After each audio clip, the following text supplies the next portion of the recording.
Chapter 10. When the call came into the precinct about another murder, this time on Van Ness Street, it was too much of a coincidence for one detective. Detective Vardis Fisher had been up with the murder case of a man and woman killed in an apartment. The woman had been shot, while the man had been strangled to death. Now another strangling case. When Fisher walked out of the house on Van Ness, he was sure of one thing. The killer was the same person. There was no doubt about that. There couldn't be two people who looked like an ape running around killing people. And from all the people he had talked to in the apartment building on Western, the same description kept coming through. He walked slowly towards his car, followed closely by his colored partner, Detective Third Class Jerry Horner. Fisher didn't even bother to glance back at his younger partner. The man just followed along quietly. When they reached the car, Fisher got in on the passenger side. This was out of the ordinary because Fisher generally preferred to do the driving himself. After both men got settled in the car, Horner broke the silence. "Well, at least we know it's the same guy killing everybody," Horner stated, watching his white partner out of the corner of his eye.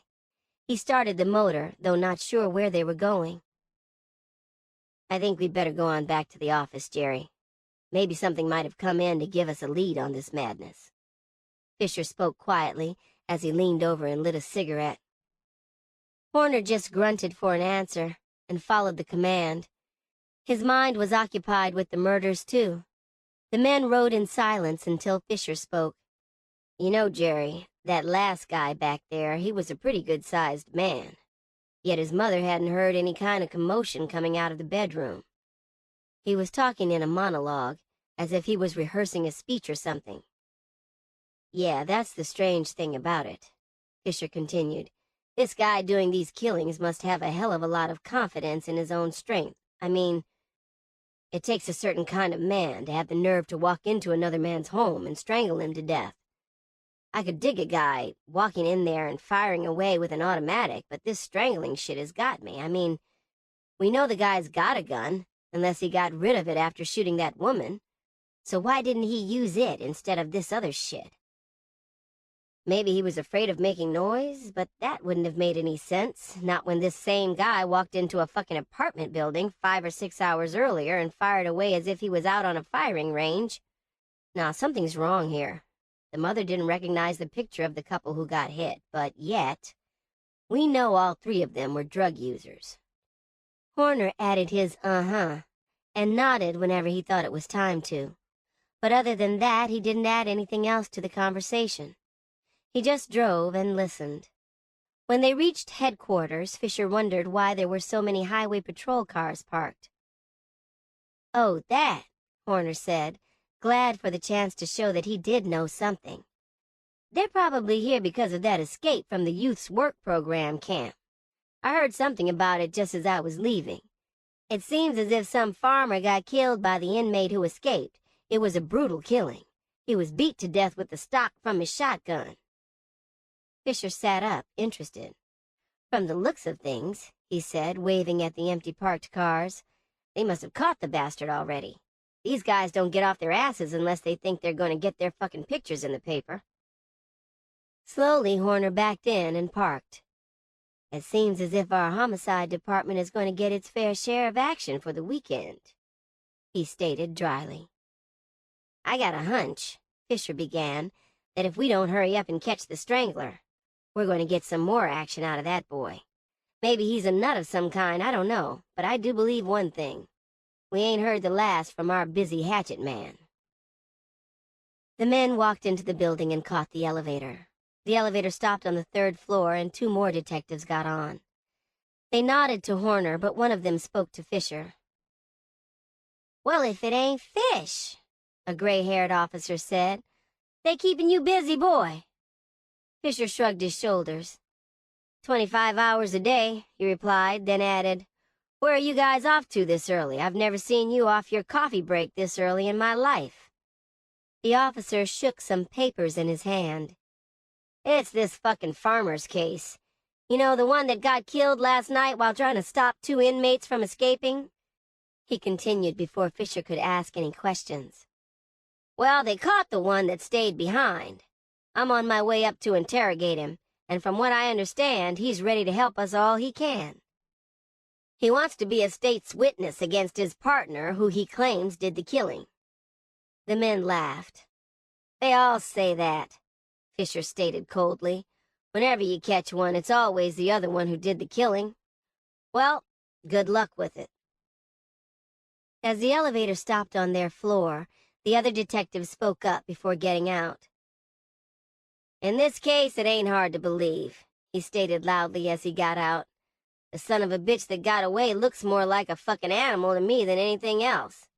A fucking gorilla or something, he yelled back over his shoulder. Fisher was one step ahead of his partner as he stuck his foot in the elevator door, stopping it from closing. Both men nearly ran out of the elevator. The other set of detectives stopped in their tracks and stared at the men running toward them. What's the matter? The gray-haired one asked in surprise. I'm not sure, Al, but it just might be that you've given me the key I need to break open my case, Fisher said seriously. Horner and Fisher followed Al and his partner into the interrogation room. As they waited for them to bring Jimmy in, Fisher studied the mug shots of Chink. Yeah, I can see what they mean, Fisher said, speaking to no one in particular. He held the picture out for Horner to inspect. Horner shook his head in agreement. The picture of the young boy was bestial to a degree. His hair was uncombed, probably from lying on a hard bunk and being called out to have a mugshot taken. A turnkey led Jimmy into the room, then departed. Jimmy glanced around nervously. Sit down, kid. Nobody's going to hurt you here. We just want to hear what you got to say, that's all. Here, have a smoke. The detective called Al said and held out his pack. Jimmy took one of the cigarettes, then leaned back in his chair. Al's partner held up a folder. Well, Jimmy, he said, just start talking and tell us everything from the beginning. Hey, man, Jimmy said quickly. I want some kind of understanding, man. Are you guys going to give me a break if I turn over and be a state's witness? Break hell, Al said harshly, coming up from his chair. Boy, you're implicated in a murder. Now you can talk if you want to, if you think it will help. We'll listen, but as far as a deal, get it out of your mind. We got your ass on murder, and we can try you on first degree if we want to. Al's partner took it up, coming in with the soft stuff to win Jimmy over. Now, Jimmy, what my partner says is true, but I'll promise you this, and I'm sticking my neck out when I say it.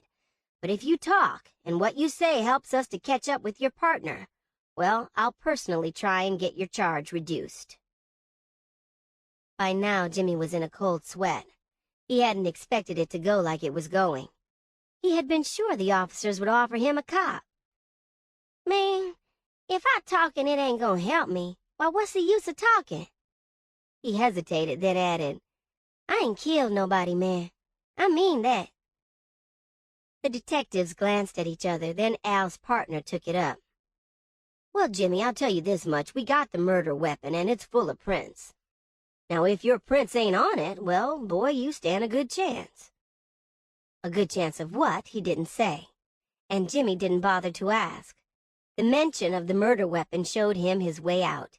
He knew he hadn't left any prints because he had never touched the gun. Jimmy started talking, and for the next hour he talked while the detectives just listened. When Jimmy first spoke of Chink, Fisher started to interrupt, but he respected his fellow officers too much for that.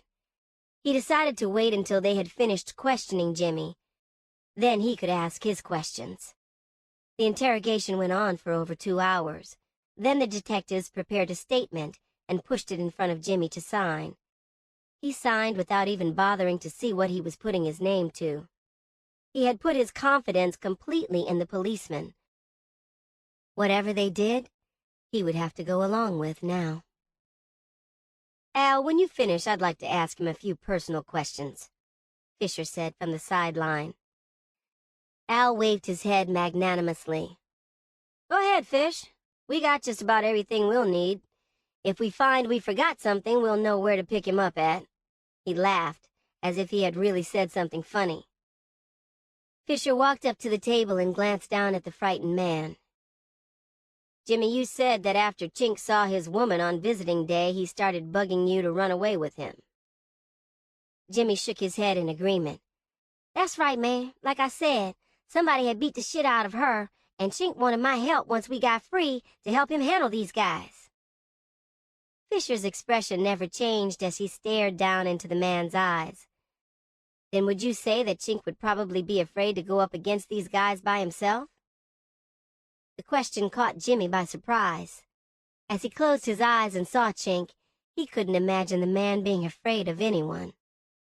"Well, I don't know about that, man. To be truthful with you, I don't think Chink is afraid of anything or anybody, man." "Well, why did you say Chink wanted your help once you two got free, then? If he's not frightened, I don't see why in the fuck would he need your help," Fisher stated brutally, finally getting tired of the lies he knew Jimmy was telling. "Listen, bro," Horner said, speaking for the first time since entering the tiny room. He stepped up to the small table that Jimmy sat in front of. "We don't give a shit why you ran away or what happened, so don't bullshit us. All we're interested in is Chink. Now tell the fucking truth. You mentioned that Chink's woman had been beat up. Who did it? What does she look like, and where can we reach her?" Jimmy glanced up at the colored detective. "I don't know where she stays, man. All she did was give my wife a ride home. As far as what she looked like, she had a large bandage on one side of her face, but that's about all I can tell you, other than her name was Sandra. Oh, yeah," he added as an afterthought. "I think she was busted on his case with him, but she didn't get any time out of it for some reason." A smile broke across Fisher's face. He patted his partner on the back. "I believe we got something we can go on now," he stated happily. "Who was it who was supposed to pick you guys up on the highway?" Fisher asked suddenly. Jimmy shook his head. "I don't know, man. Chink never would say, but I believe it was his woman, 'cause he hadn't planned on running away until the day she came and visited him, all beat up." "What kind of car was she driving?" Al asked sharply. "It was a Ford, but Chink said something about her getting another one, so I figured she was the one who was going to pick us up." Fisher turned to his partner. "I believe we've gotten all we need from this punk. Let's go and check on women's division. From there we should be able to get a lead on this Sandra. Maybe she's on probation or something." Fisher raised his arm and waved at the other detectives. "Thanks, Al. I think I got what I came for, and more." He led the way out of the tiny room. "Jerry, while I'm at women's division, you run up to the probation department and check it out. I'll meet you back at our department as soon as you're finished, okay?" Horner shook his head in agreement. "Okay, Fisher," he replied, not mentioning what he really wanted to say, which was that they had been on the case since midnight, and it seemed to him that they could turn the fucking case over to the day shift and take their asses home. But that wasn't Fisher's way of doing things. He'd run around like a chicken with its head cut off until he damn near dropped from fatigue.